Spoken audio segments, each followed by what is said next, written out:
que una persona sea operada o sea sometida a un procedimiento diagnóstico, en muchos casos, en el primero sobre todo es sí o sí que reciba un tratamiento de anestesia, ¿no es cierto? Un manejo anestésico, porque nadie podría soportar una cirugía, hemos hablado acá de laparoscopía, hernias, todo sin anestesia. Bien. Y algunos procedimientos de diagnóstico son dolorosos. Por ejemplo, una colonoscopía alta es dolorosa. Por ejemplo, hacerle una resonancia magnética a una persona que está agitada.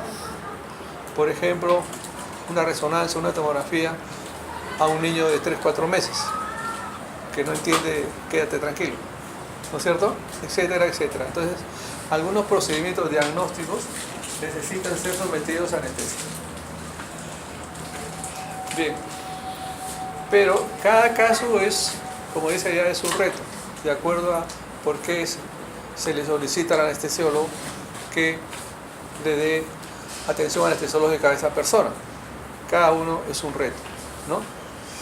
Bien, entonces vamos a ver qué es lo que pasa en estos casos y cómo sería la mejor manera de manejarlo. ¿Ya? Bien. Esto es lo que se suele llamar la anestesiología clínica, que es la entra en quirófano, ¿no? Por eso que nosotros ya les he dicho en varias oportunidades que el anestesiólogo es considerado como el intensivista del quirófano, ¿no es cierto?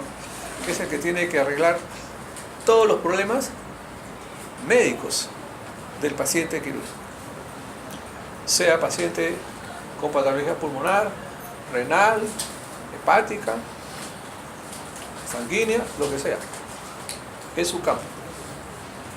Porque un paciente que tiene una patología pulmonar, renal, cardíaca, lo que sea, puede tener un cuadro de apendicitis, colecititis, y es llevado al quirófano a mitad de su tratamiento. Y como son emergencias, no se pueden detener, tienen que ser atendidas. ¿Estamos? Bien. Entonces, dice acá que es un estado anormal creado deliberadamente para la realización de un procedimiento clínico o diagnóstico. ¿Por qué es un estado anormal? Tú que hablas fuerte.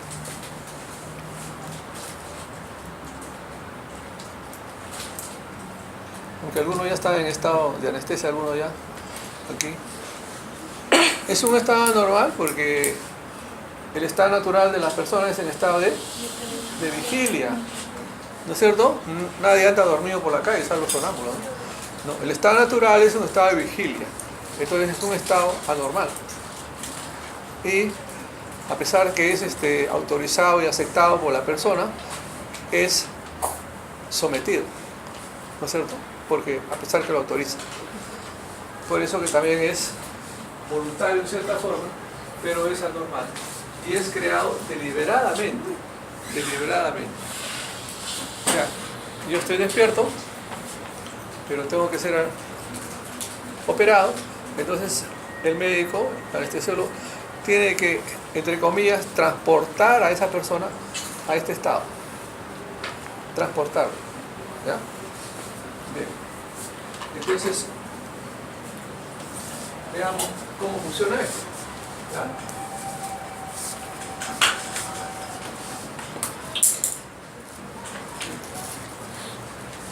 Yo les he dicho y veo que ahí lo tienen en sus copias, ¿no? Ustedes que me paran pidiendo todo el favor de la fija, su pregunta, ¿no? Entonces ahí está la fija, ¿ya? Entonces, ¿qué dice ahí?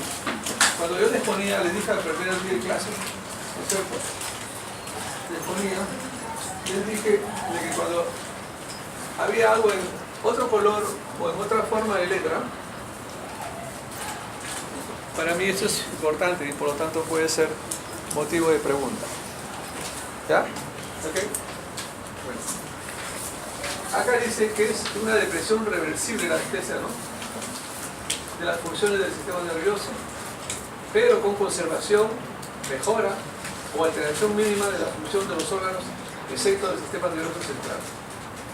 Y que tiene que lograrse a pesar de la enfermedad preexistente, shock, fractura, enfermedad cardíaca, enfermedad pulmonar, lo que tenga. ¿No es cierto? ¿Ah? del traumatismo quirúrgico, además de los efectos anestésicos y de las técnicas. O sea, en realidad operarse es un trauma anestésico quirúrgico, porque es un trauma. ¿No es verdad? Es un trauma. Empezando del estrés. Hay un síndrome de estrés del preoperatorio, ¿no? Yo le digo, tú, son las 5, a las 6 tienes que operar de apéndice. Es un impacto, ¿no es cierto? La persona siente un impacto. Hay adrenalina, todo. Hay una transformación del estado del medio interno, etc. Entonces hay un impacto ya general. Todo eso crea el manipuleo. Acabamos de ver en la clase anterior, ¿no? Que el arco, el cráneo de la muerte y todas esas cosas, el manipuleo visceral es un trauma. ¿Ya? Etc.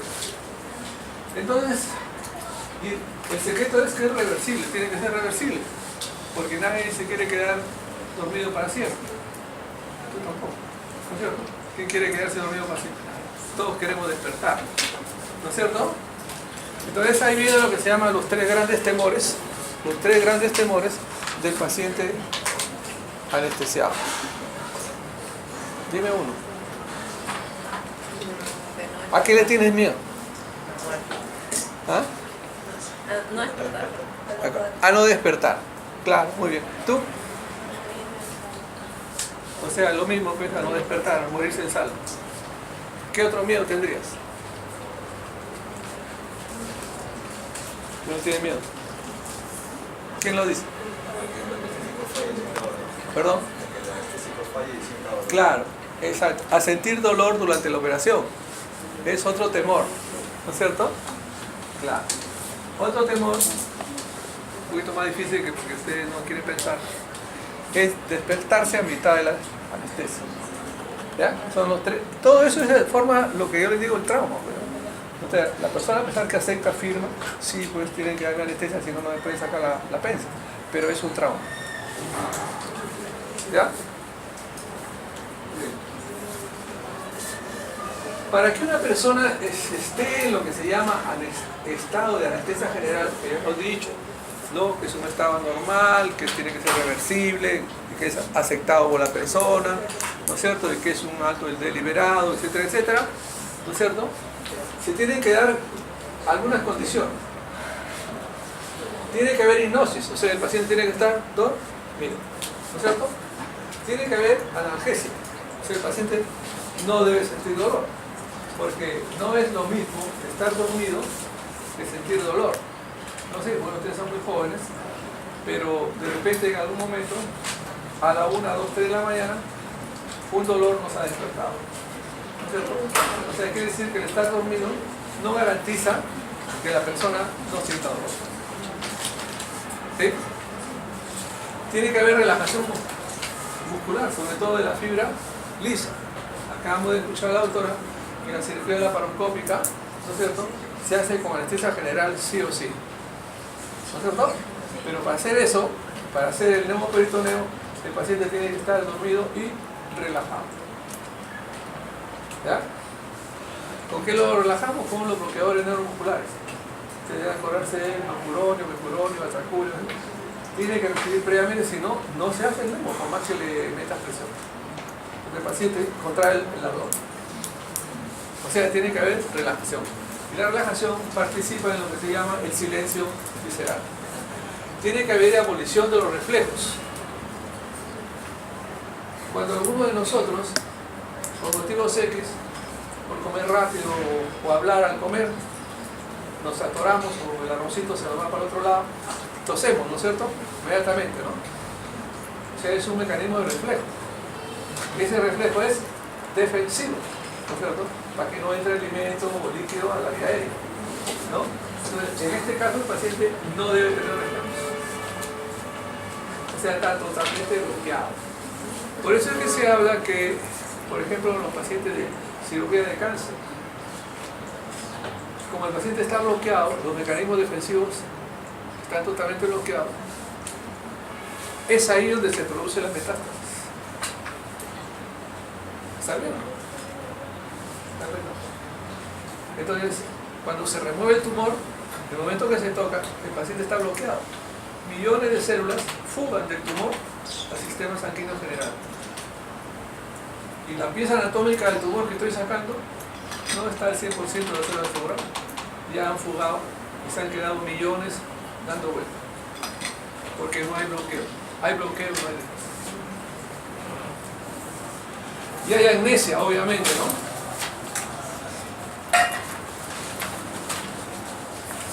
Tiene que haber amnesia. La mejor anestesia es aquella del paciente que no se acuerda en qué momento fue dormido, ni se acuerda cómo se despertó, no se acuerda muchas cosas, sobre todo de la factura que le pasa a los médicos. ¿Ya? ¿Ok? Esa es la mejor anestesia. Bien.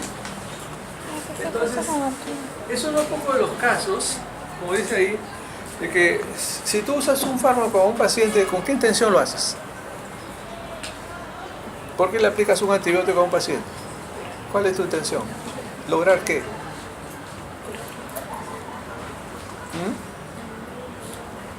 ¿Quién me lo dice? ¿Cómo? Es para curarlo o mejorarlo, ¿no es cierto? Por eso usas un fármaco, le aplicas un fármaco. Bueno, este es uno poco de los casos donde ahora vamos a ver cientos de fármacos, ¿no? Es uno de los pocos casos de medicina en que nosotros aplicamos fármacos, pero no tenemos ninguna intención de curar a nadie, sin ninguna intención, ¿no es cierto? ¿Cuál es la intención? Obtener el estado de anestesia general. ¿Ya?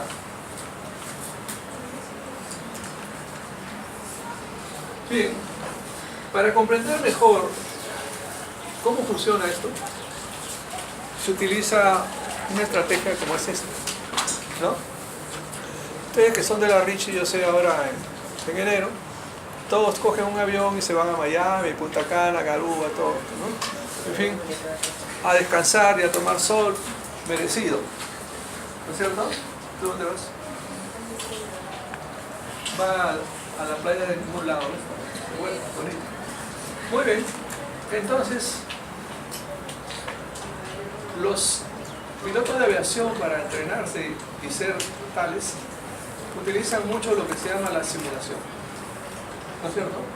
¿Por qué usan mucho la simulación? Porque levantar un avión como este con dos personas, el piloto y el alumno, costaría mucho dinero, más o menos $5.000 en combustible, ¿no? Sería carísimo. Entonces los alumnos no pagarían pues la pensión, ¿no es cierto? Entonces se usa mucho la simulación, como se usa en la NASA, ¿no? Los tipos que vuelan ahí en el aire, ¿no? Sin gravedad. Todo eso es simulado. Entonces se utiliza. Algo parecido sucede con anestesia, ¿no? El transporte aéreo, como ustedes saben, es el transporte más seguro del mundo, ¿no es cierto?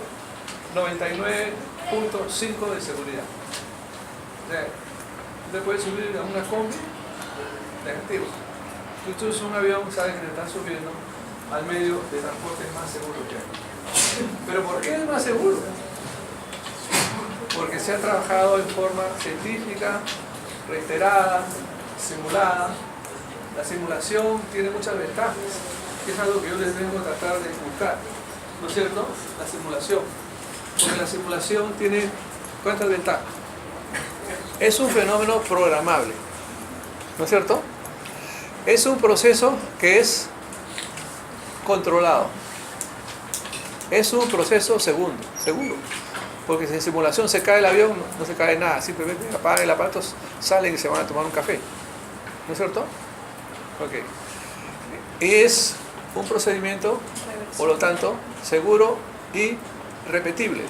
Y tercero, sirve para evaluar. ¿Ok? Bien. Entonces vamos a simular que todo lo que estamos acá, vamos a hacer un vuelo, cada uno se imagina dónde quiere ir. ¿Ya? ¿Estamos? Bien. Aquí dice, el viaje en avión es 20 veces menor. Bueno, dice que los problemas es peor estar en un hospital que estar subido en un avión, ¿no? Más riesgo es estar dentro de un hospital que en un avión. Pero acá tenemos a los pilotos, ¿no es cierto? Los dos, el piloto y el copiloto, y tienen ustedes la cantidad de instrumentos que tienen acá que están chequeando lo que se llama el chequeo prevuelo. Lo menos son 60 o 70 ventanas que tienen que chequear. Por eso el piloto sube con anticipación y chequea todo, ¿no? Pues está chequeado combustible, presión de la cámara, presión de los neumáticos, el viento que hay, etcétera, etcétera, tiene que chequear todo, ¿no? Y no se puede levantar el avión, es un delito, si es que no ha sido chequeado todo. Ellos tienen unas tablillas y van presión de cámara, tanto, presión de neumáticos, tanto, miles de gasolina en las alas, tanto, etcétera, etcétera, etcétera, hasta el número de los pasajeros que van a llevar. ¿Estamos? La carga que van a llevar, etcétera.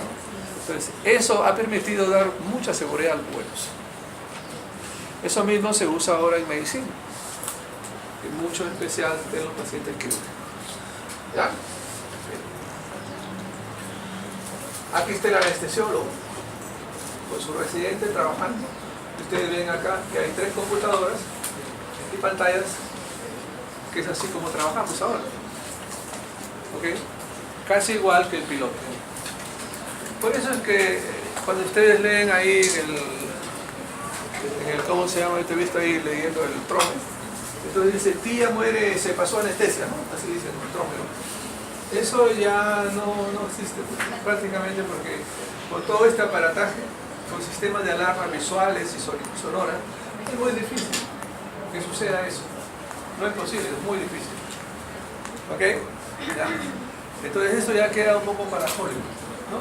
Que se le pasó la mano a la anestesia. Ok. En anestesia hay varios preceptos que tienen que... A ver, en anestesia como en aviación, la atención se dirige a un solo fin: 0 error.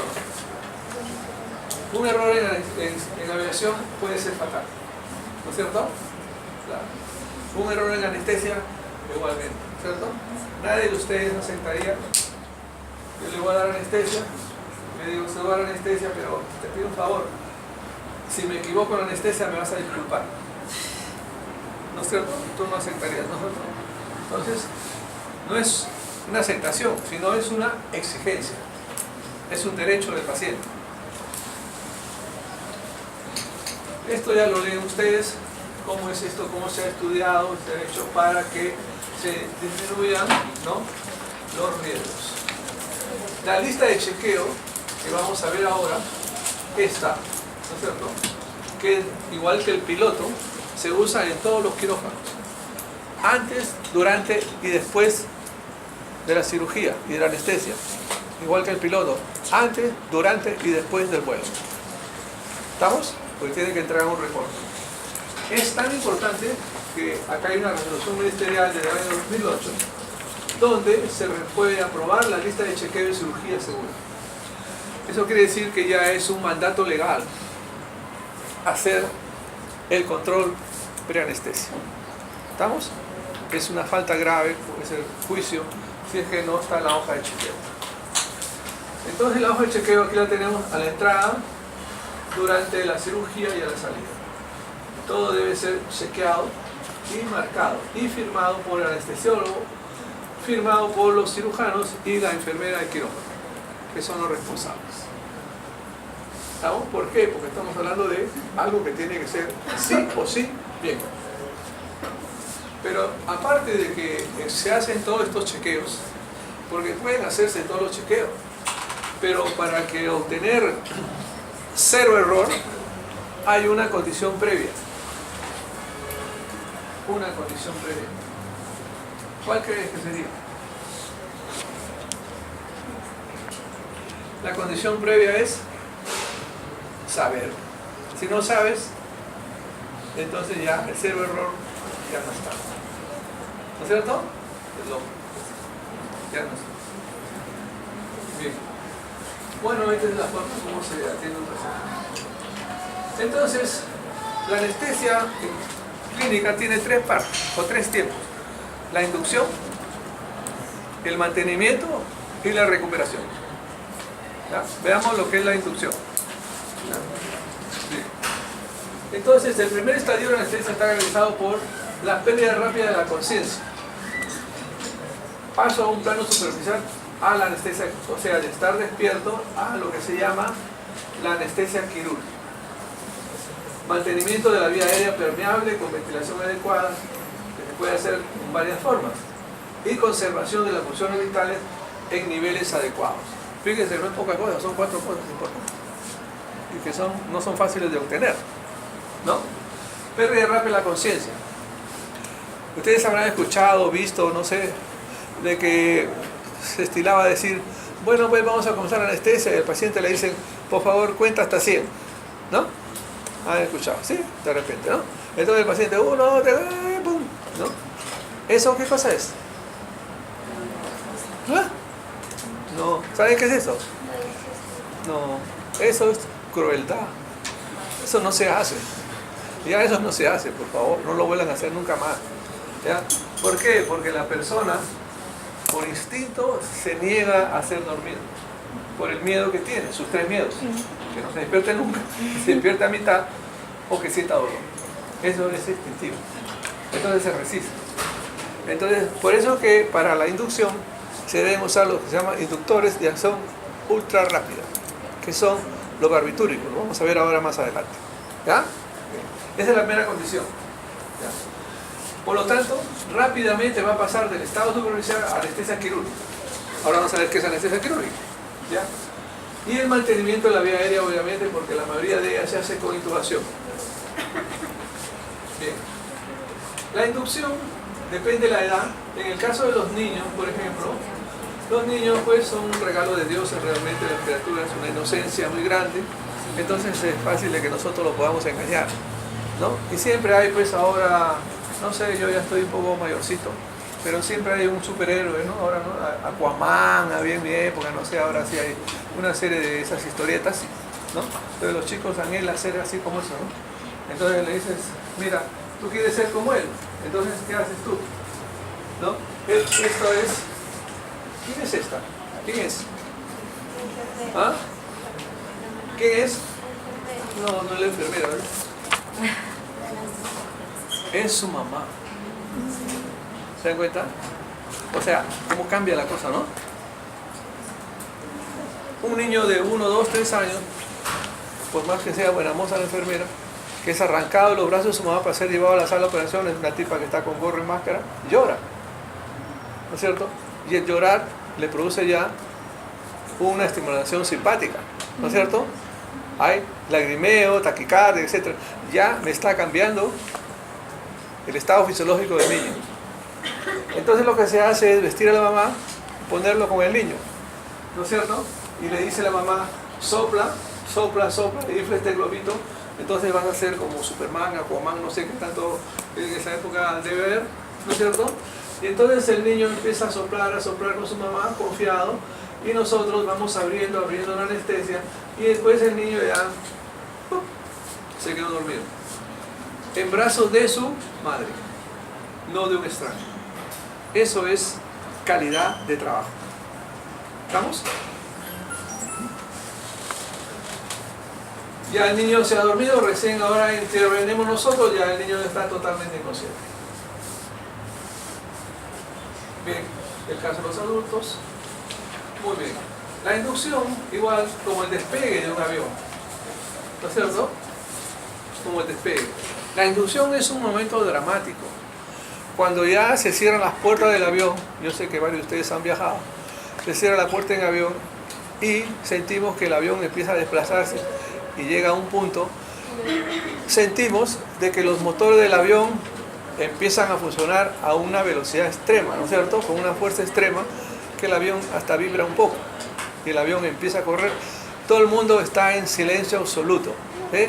Algunos se agarran de la manito, se abrazan, rezan su rosario, todo, ¿no? Porque el avión va a empezar a hacer el máximo esfuerzo y se va a ver una liberación de energía tremenda para poder levantar una mole que cuesta a veces 60, 70 toneladas. ¿Ok? Igual sucede en la sala de operaciones, ¿no?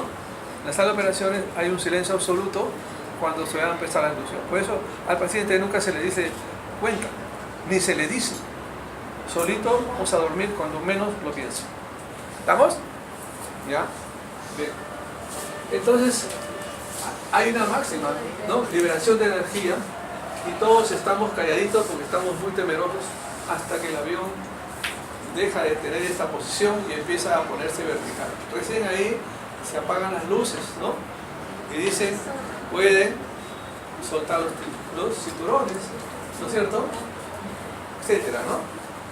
Entonces ya viene el relajo, ¿no? Vienen los drinks, ¿no? Para ver qué cosa quieren tomar. Muy bien.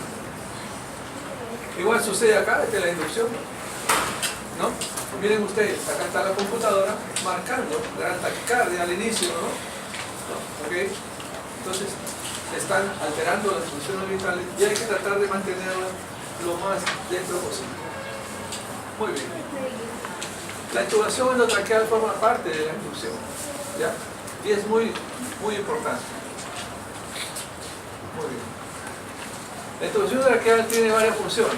Forma parte de la inducción, requiere periodo de relajación muscular, ya dijimos qué relajantes podemos usar, asegura la buena oxigenación de lo que queremos, facilita la conexión al ventilador, sirve también para administrar los agentes anestésicos, evita la aspiración traqueal y probables neumonitis y facilita la aplicación de drogas para RCP o cualquier otro problema. Por ejemplo, un paciente asmático puede hacer un broncoespasmo en plena anestesia.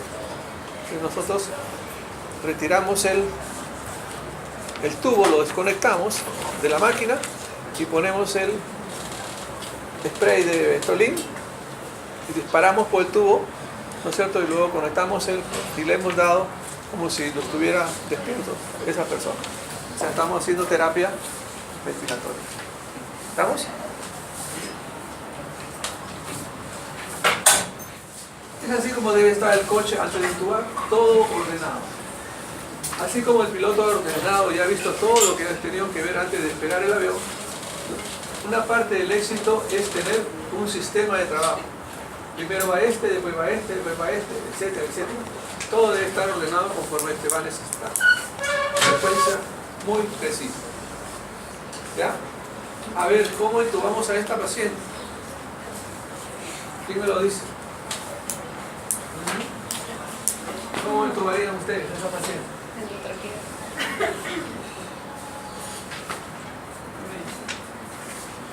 ¿Qué será? ¿Cómo le intubarían?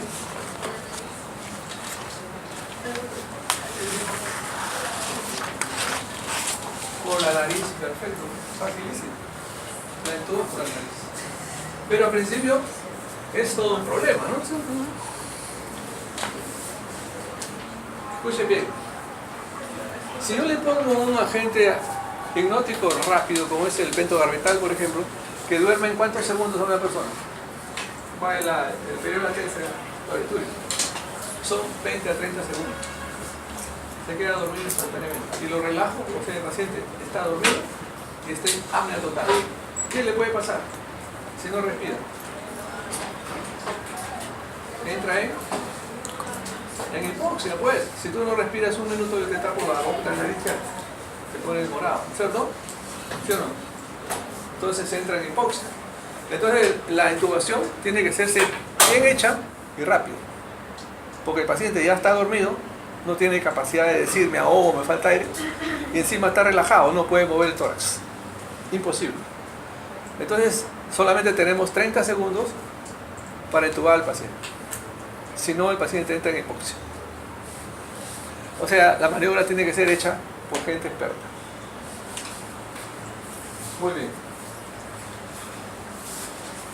Como necesitamos la seguridad de saber que sí o sí vamos a intubar a esa persona, bien y rápido, entonces se utilizan algunos estudios y algunas evaluaciones como es la clasificación de Malampati.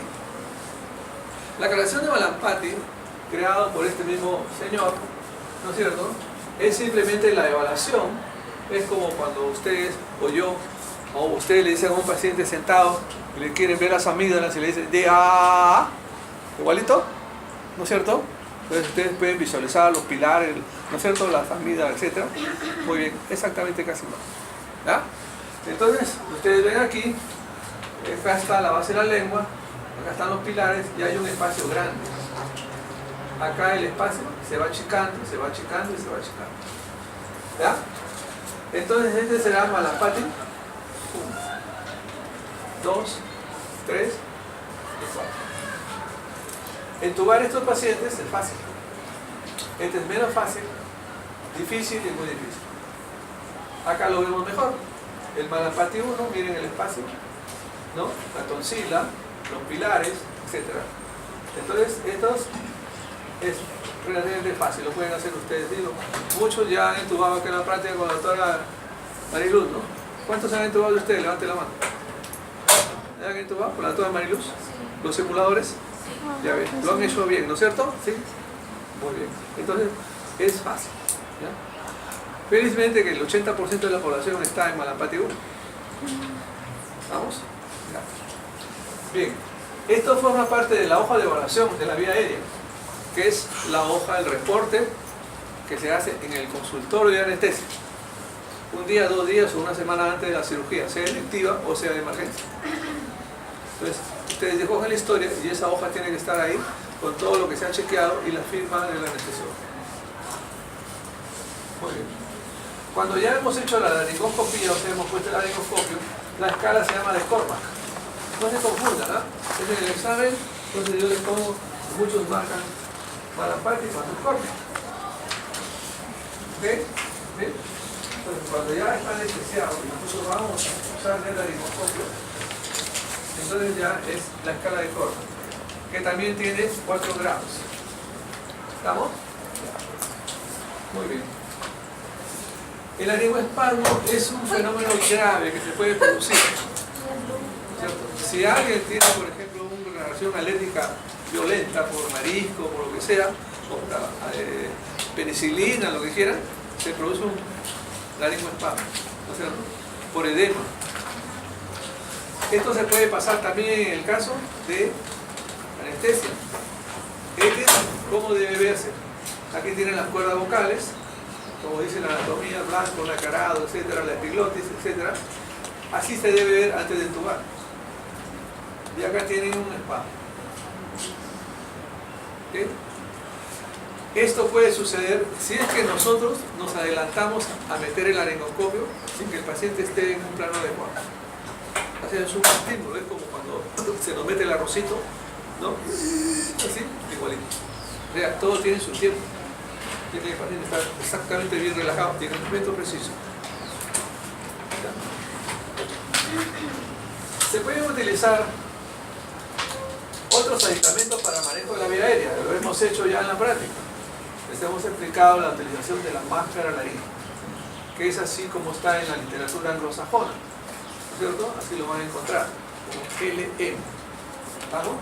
Entonces, la máscara laringea, que ya todos se las hemos enseñado en práctica, entonces es una forma cuando, por ejemplo, tenemos el Malapati 3, 4. Entonces es una alternativa, ¿ya? Bien. Tiene muchas ventajas. Así como acabamos de ver a la autora que tiene su juguetito, su laparoscopio, ¿no es cierto? Con su pantalla ahí, nosotros también tenemos nuestro juguetito. Este juguetito sirve para entubar con pantalla, como la laparoscopía. Nosotros colocamos el laringoscopio, que es especial, con una fibra óptica. Aquí está la nariz, la boca del paciente, la mano del operador, y este está conectado, y mirando la pantalla nosotros podemos ver dónde está el fin del laringoscopio y podemos entubar mirando la pantalla así, mirando.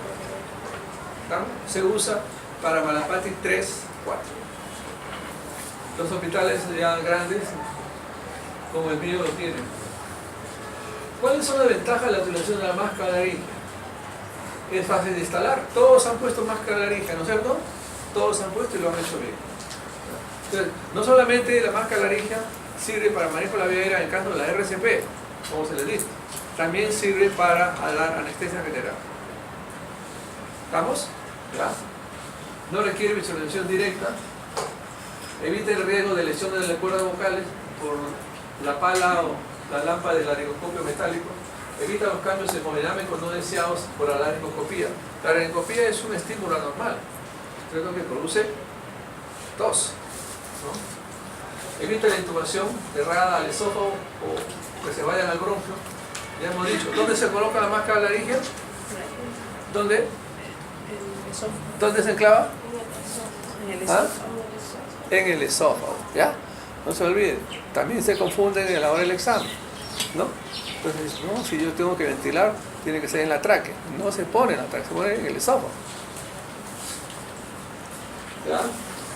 Disminuye el riesgo de vómito por las razones anteriores y permite introducir el tubo traqueal sin la rinopatía. Muy bien, pero también tiene sus complicaciones, ¿no? La intubación, o sea, la colocación de la intubación. Este es el caso del tubo traqueal, ¿ya? Puede haber intubación errada, o sea que el tubo, en vez de ponerlo dentro de los bronquios, lo ponemos en el esófago. ¿Sí? Bien. Lesiones de lengua, laringe y cuerdas vocales. Retiro de piezas dentales.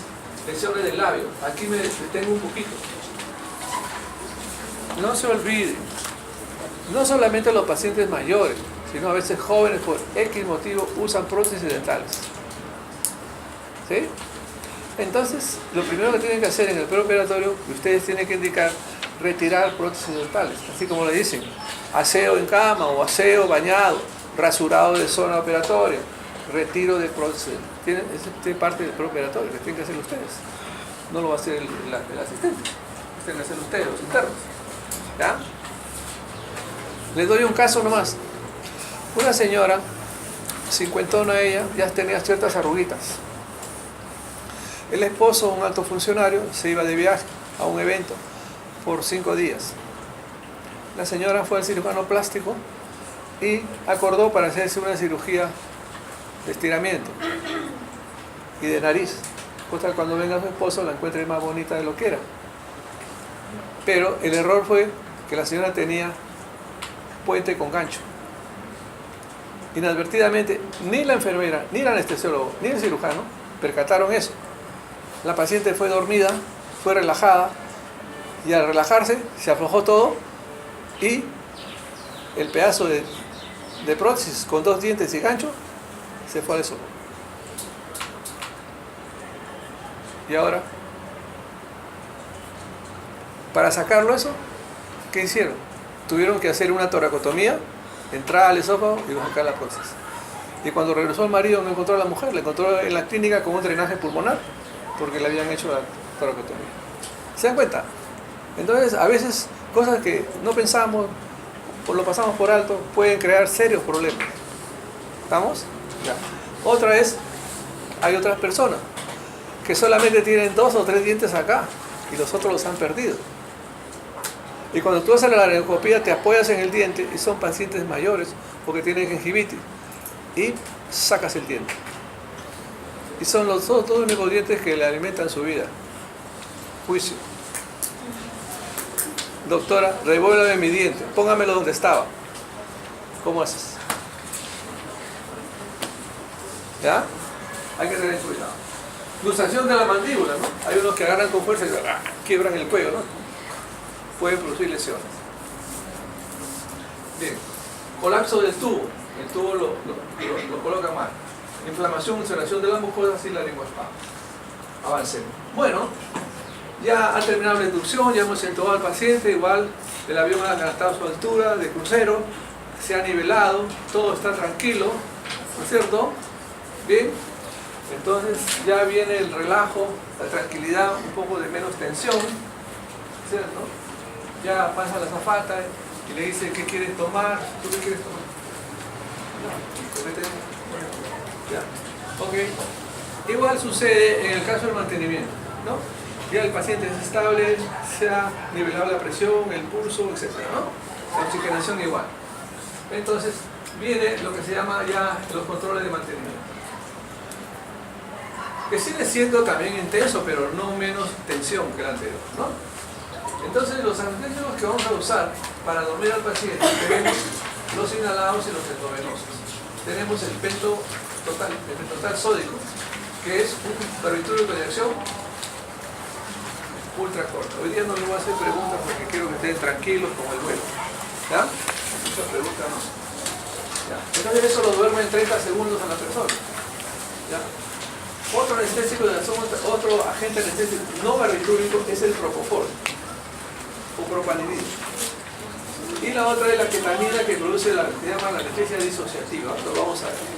¿Ya? Estos son los anestésicos que son inhalados, que se dan por el tubo. ¿Ya? Por el tubo endotraqueal. ¿Vamos? Bien. Desde la mano. La hipnosis, ¿no?, se produce por acción depresora de los anestésicos sobre los centros superiores con liberación de los centros motores, ¿cierto? Y se produce, pasa por la fase de excitación motora con liberación emocional, puede haber risa, llanto, lagrimeo, taquicardia, hipertensión arterial, etc. Lo que no queremos que pase. ¿Estamos? Ya. Entonces, ¿cómo bloqueamos todo esto? Con hacer un sueño rápido, ¿ya? Viene y da desde la pérdida de la conciencia hasta la reparación, ¿no?, recuperación, y hay una estabilidad de la función vital. Y es aquí donde llegamos al plano de que habíamos hablado antes, la anestesia quirúrgica. ¿Qué es la anestesia quirúrgica?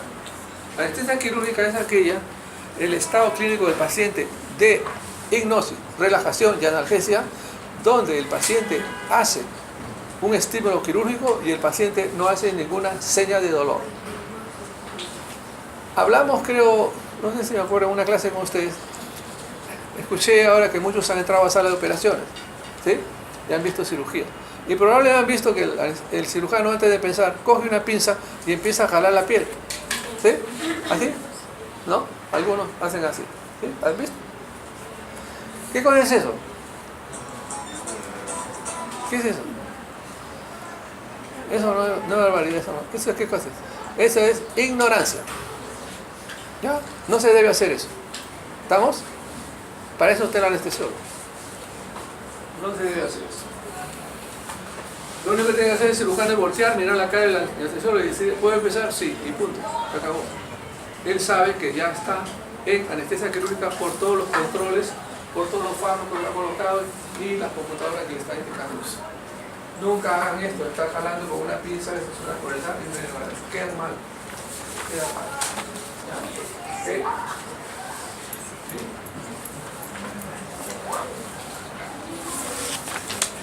Todos les tenemos miedo al sueño, ¿no? O sea, no tengo miedo a dormirme mucho sueño, o que me quede dormido para siempre.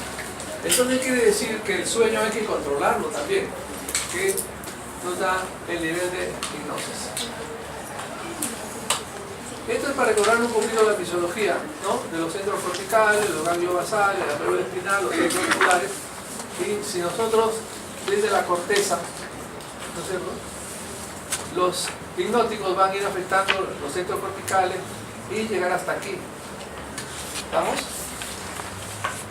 Y nunca llegar más abajo de esto. Bien.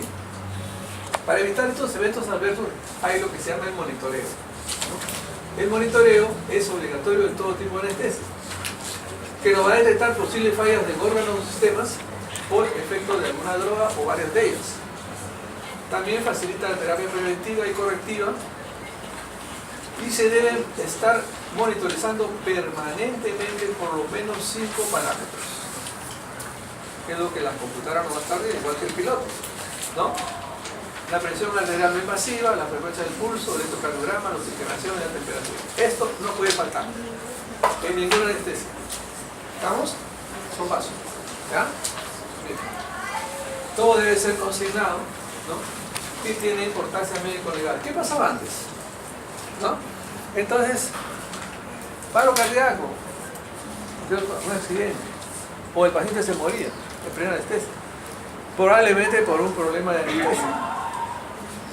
Entonces el anestesiólogo, ¿qué hacía? ¿No?